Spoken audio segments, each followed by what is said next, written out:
So today we decided to try a new kind of format, more conversational, longer, that you will be able to find here on YouTube and also on TikTok, on Instagram, because we like to talk a lot, and we thought it would be a good way to communicate with you.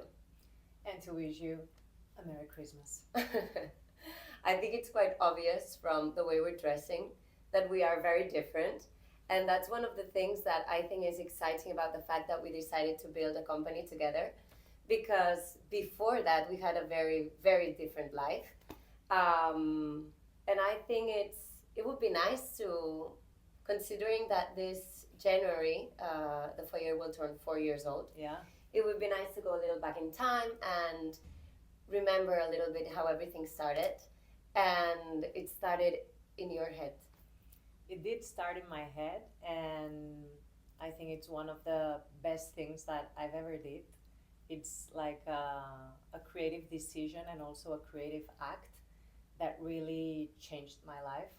I felt that I always fueled my creativity and, pursuing a creative career and endeavors was part of my inner fuel and something that I had to do because it came naturally. And for such a long time, I just worked for others. I did auditions as an actress for like 10 years. It didn't really go very well. I, published my first novel, a first TV show during COVID, shot at home. And I always felt that I was depending on others until that 2nd of August, 2 days prior to my birthday, that I decided to, instead of putting another fictional idea into another script, I put a fictional idea into a business. It's crazy because that's basically how everything developed afterwards. Our own methodology, the script approach, it all came from that act that you made that day. And I remember very clearly when you called me and you told me, Blanca, I want to build what your head imagines as a boutique hotel in which every room keeps a narrative solution for you. And I was like, what the hell? But honestly, I think one of the best decisions I made also was to, at that point, not give it a great thought to whether I was creatively suited to become a creative entrepreneur with you. Yeah. Because at that point I was working as a lawyer. I had been working as a lawyer for 6 years. I was into the world of debate and speeches and so on. And I wasn't very happy with the way my career was going because even though I was good at it and I had a good position, I wasn't feeling very, let's say, creatively satisfied. And there came a moment in my life when I realized that everything that I was creating for myself was not exactly aligned with who I am and what I wanted. And at that point, I think I was brave enough to question it all. And lucky enough that my sister at that same moment was also realizing that she wanted to make these changes that she just talked about in her life, and she counted on me for that. And if I could go back in time and I could tell myself something, is just do it the way you did it that day. I think it was very good for me at that point not to really think about whether I was capable of becoming a creative entrepreneur. Trusting my abilities and trusting that it would go well, because otherwise I would have probably stayed in that chair Right. for years and years. And even though I later on kind of questioned myself about whether I was creatively suited or not for the job, and that's a whole other thing to talk about. I'm very glad that at that point I didn't like overthink it and just went for it. Yeah, I'm glad as well. Yeah. Otherwise, we wouldn't be here. Exactly. No, but hearing you, I was thinking of something that it's sometimes we feel that being a creative or being an artist is the same. And some people say, I'm not creative because they are not artistically creative, maybe.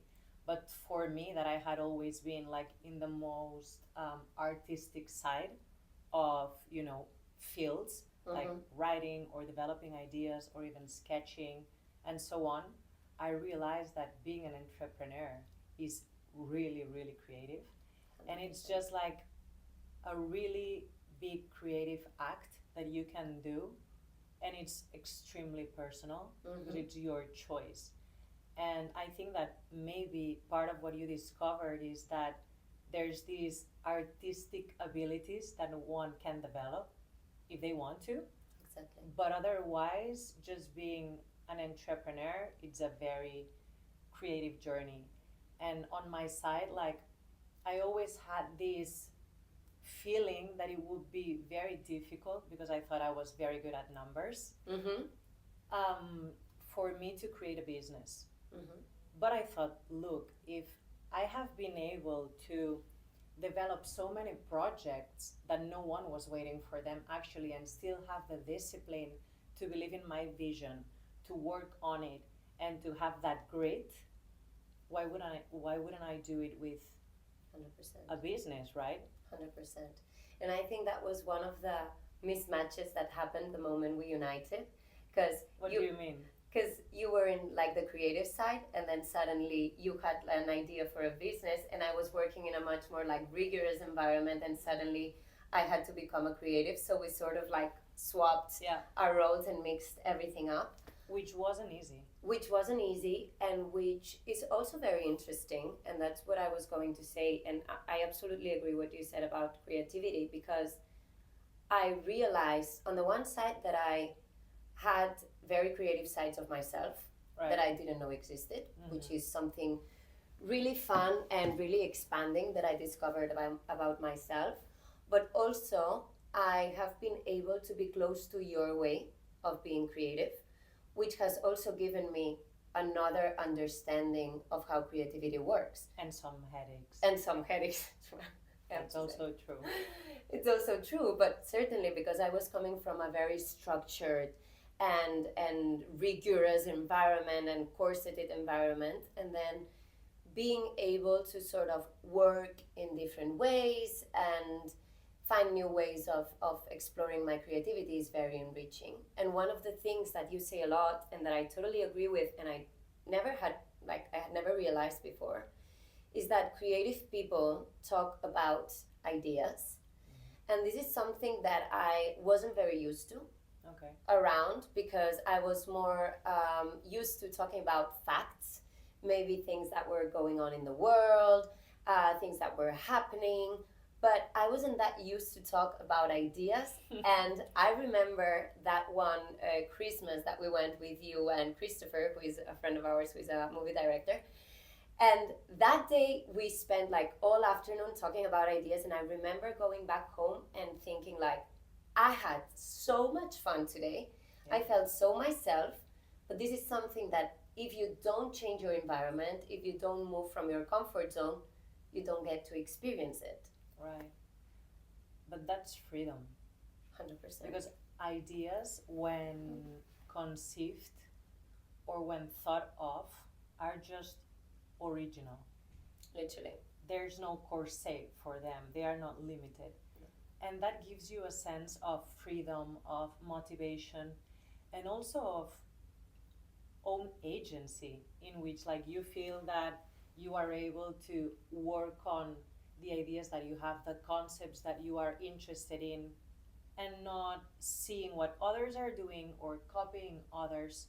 It comes from your inner self. And I think that and a roadmap of how to develop those ideas really gives a lot of self-confidence. And in this case, when I speak about of self-confidence, I not only mean personally, but there's this self-confidence in your creative business as well. Because you see, and well, for us, like if you've been following us, you know what everyone said, like, I don't understand the foyer. Yeah. I don't understand what you guys are doing. This is not clear. And we always thought that's pretty fun actually, because everything is really clear nowadays. Everything is just very easy to compare to something similar. And for us, really developing these original concepts was a really good way to have fun, stay motivated, stay original, and it came from not facts, but just playing with ideas. 100%.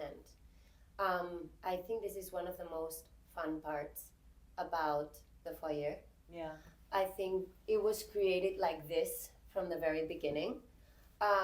We conceived it as an act of creation in every each and single way. So we created a business model. We created a way of working with clients, a concept, a world, a philosophy. Everything was being made literally from scratch, Right. with no intention to be liked, but with an intention to be experienced, to be lived, to give us something that we wanted to work for and to live for. And I think that is one of the most special sides of Right. how the foyer was born. Yeah, it's like we call it the creature because it's always evolving. And I think that when we created this little creature called the foyer, it was conceived and born as we humans are. It's not like, okay, I'm gonna put to this person like blue eyes and an amazing smile and curly hair.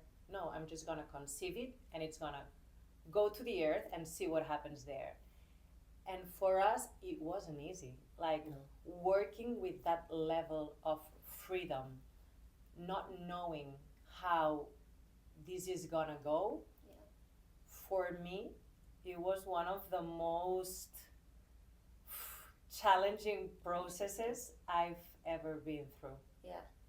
We had to get used to it, to overcome it, and to learn how to play with it. But certainly, I think it's one of the biggest assets that come with the foyer, as well as the fact that we created it as a way of living, or potentially better said, like a way of seeing the world. Mm-hmm.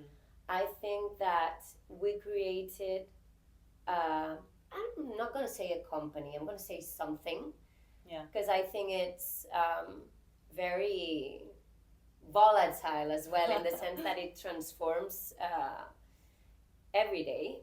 But I think that we created something that was a way for us to bring together the way we see the world. And this has been proven to be able to take different forms, because it started as a service, which we can talk about as well, but then now is evolving into a way for us to share this vision that we have of the world and of ourselves, and how we play with reality and imagination, and being able to share it with people that are kind of aligned with this Yeah. same way of seeing things. Yeah, I think that a very clear thing that we both had since the beginning, and that it's like our compass or our north, it's the purpose, that it's like the base of the fire, which is very clear. It is to delve deep into what's in front of our eyes and see reality through imagination. And this we call it see through, because we feel that there's reality and then there's reality suburbs. At reality suburbs is where we have created this narrative universe with our characters and our plots and the plot twists that are happening. And in this place, we feel very aligned with our purpose, right? Yeah, it's the so going back. So when we created the fire for the very first time as a service company, we envisioned it, as Marta was saying, she put a fictional idea into a company, Yeah. and that fictional idea at that point was a context. That was what your head imagines as a boutique hotel, which already tells you about the way we work, because nobody had placed a service company before in what your head imagines it, and then that's a whole dialogue. But then when we were creating this new side of the foyer, our narrative universe, we also felt the need to create a context for it. And that context here in particular is reality suburbs, which is what we conceive as like this little limit beyond reality, where everything is seen through a different perspective, which is our perspective, which is see-through, and it means seeing reality through imagination. Yeah, no, I was gonna say that in that place there's this concept that we always go back to, which is liminality. Like liminal places are so enriching because you're going from one place to the other. Yeah. And it's the journey. It's the journey. It's where we enjoy to see ourselves. Is, well, maybe the reason why we love traveling so much, being surrounded by very different people, being surrounded by very different ideas and ways of doing things. And I think that's particularly this liminal concept of life. 100%. I think that something that comes with liminality is a state of transition. Yeah. And this is something that we talked a lot about when we created initially the Foyer as a service company. And I recall that we used to say that narrative is the orphaned step zero. Yeah. Because at that point ChatGPT didn't exist. Which is crazy. Because it was 4 years ago. Yeah. And AI was something like very futuristic, kind of. But when we were having those first discussions and we were talking about narrative being the orphan step zero, yeah, we were quite sad about the fact that we felt that around us there was not enough focus on delving deep into things and finding these other hidden meanings and stuff. And that is sort of why this company emerged in the first place, to try and see reality from a different perspective and bring more profoundness to everything around us, because it's kind of what makes us live. Yeah. And how we are. And now it's crazy because there was, for me at least, and I talk for myself, I don't know if you agree, but for me there was a spur of hope for a couple of years when I was like, okay, so this is like really getting understood by everyone and we're going in that direction. But now with ChatGPT, what I think precisely happened is that a lot of companies, and with AI in general, a lot of companies, I feel like they sort of try to skip this liminal state and this transition state. That's a good way of saying it. Where you like have to stop and take the time and really understand who you are and how you move in the world. And then afterwards, you can certainly use ChatGPT or whatever tools you're using. Yeah.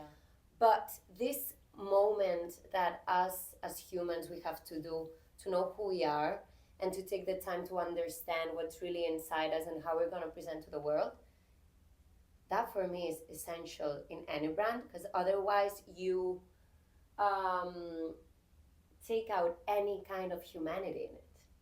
Yeah, actually this morning a friend of yours sent you an article at the Times, from right? the Times, which said that like human brand labels are very necessary, and we have been trying to see it in that way, right? We have been trying to be as human as possible. 100%. To obviously work for our clients, that's for sure, but also for our part, because like, and I'm going back to the beginning of the conversation, being creative is 100% human. And it's what fuels me, at least when I'm working. Like when I have a new project, and I don't mind if it's the Foyer project for us or for a client, I always see it with like these fresh eyes of, at this point, I've no idea what this is gonna turn into. And my biggest motivation and the biggest challenge is for me, for us, to create it, rather than giving it to somewhere else and just do it. Like the fuel is this journey. And I think that this is just not for everyone, obviously, but that is something that we have in common. You were saying that we are very different, and we are. Like, we grew up in the same family, obviously, because we're sisters, but our life experiences and our interests are just not the same.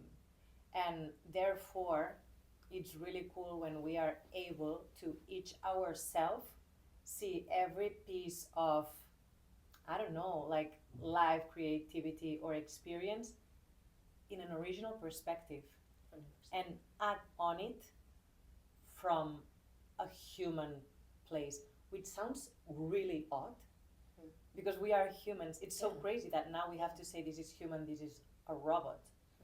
But it's where we are right now, actually. And obviously, I think that AI is an amazing tool Yes. because it creates Yes. branches of alternatives, no? Yeah. Actually, I told you about it the other day. I went for lunch with an old colleague of mine from the Yeah. law firm I was working at, and we were talking about AI, and he was telling me, because he's an expert in AI, he was telling me that if you use AI directly to create all of your ideas, you actually lose brain capacity that you are never able to gain back. Whereas if you think for yourself and then get your ideas and then go to AI to expand them, um, you gain brain capacity because it's just like debating with someone else and getting new ideas and so on. But this is something that I thought about a lot recently, that when we started the foyer, the main problem that we saw generally was that there was visually everything was exactly the same. Probably because of like the craze of the digital era, right? Literally for social media and stuff, no? And we saw narrative in the way that we understand narrative as a force that could change that and that could bring in personality to brands and so on. But now, with this AI search, I am seeing, or we are seeing exactly the same is happening with words. And we've been talking about it a lot. Like, I dare you to check how many brands use our as a slogan or as a claim the word timeless. Timeless pieces, timeless craft, timeless experiences, timeless design. Everything is timeless now. And this is a trend that has been created by ChatGPT. Yeah. Based only on aesthetics, because it's a nice word that sounds well, but then it's like everyone is presenting themselves as timeless, so I don't really know who is timeless anymore and what timeless even means.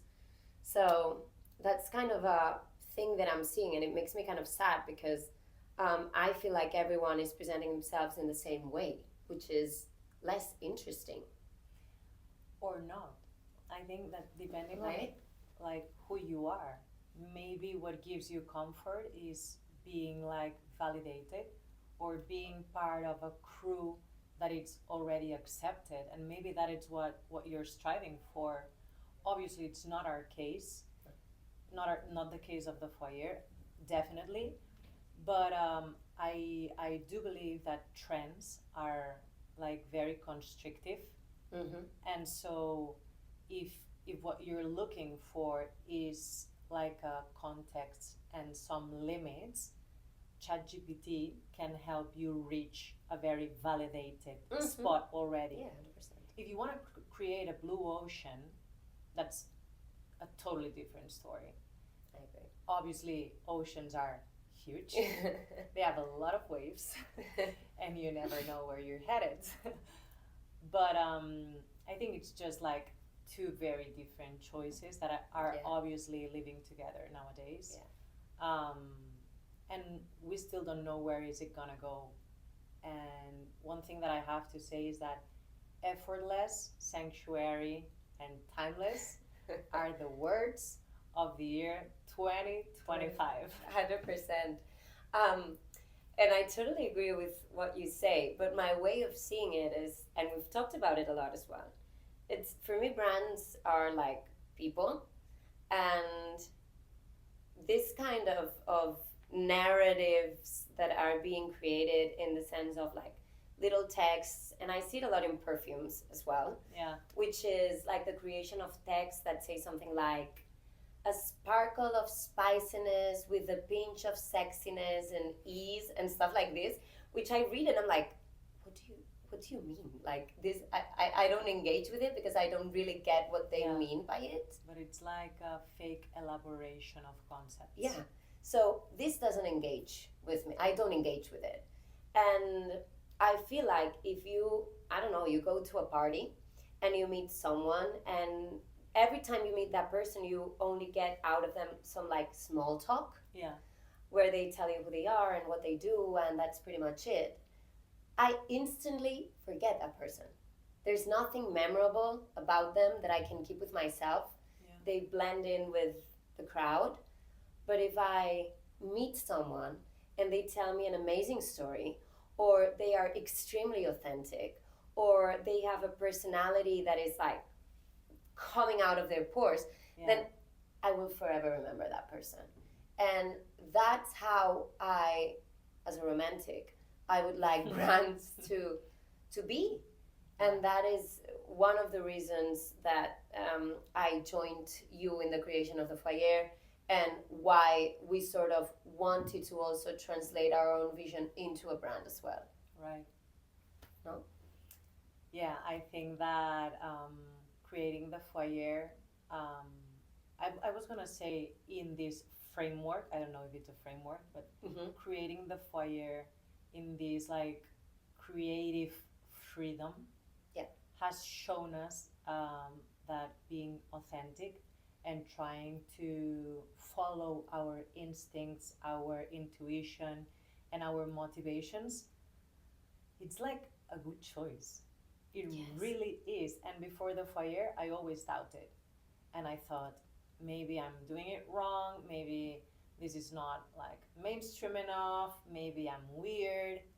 But then with the creation of the Foyer, when everyone said this is weird, no one understands it, and so on, I thought like, fuck, this is the best. I know what I'm doing. I know why am I doing it. I know what I want to pursue. I see it. This is so challenging. It's so fun. And I thought, this is so weird, because this is my biggest worry, but at the same time, like the biggest engine that I have now. 100%. I think that we were quite fearless when we started the Foyer. Yeah. And I think that's a really good thing. Do you think that we still are? I mean, I hope we are. I gotta think so in the way things are going. But yeah, I think we were fearless because we presented ourselves saying that we were a mixture of your mom's uterus. Wait, maybe it's the moment where they can see our launch video, right? Yes, I mean, we'll see what you think about it afterwards. People can only know you as much as you know yourself. And we see through. We see through. We see through. We're a mixture of your mom's uterus and your psychoanalyst. We'll recreate your inner world however your head imagines it. Here or in the metaverse. But how? With a script approach. Premise. The conflict. The context. What's at stake. The characters. The turning points. The climax. This is unique narrative. And we are the Foyer, the unique narrative atelier. We're here for the time takers. For the overanalyzers. For the second thinkers. For the plot twisters. For all those Foyers out there who are alive enough to live on the inside with us. There's a room for you. So please, disturb.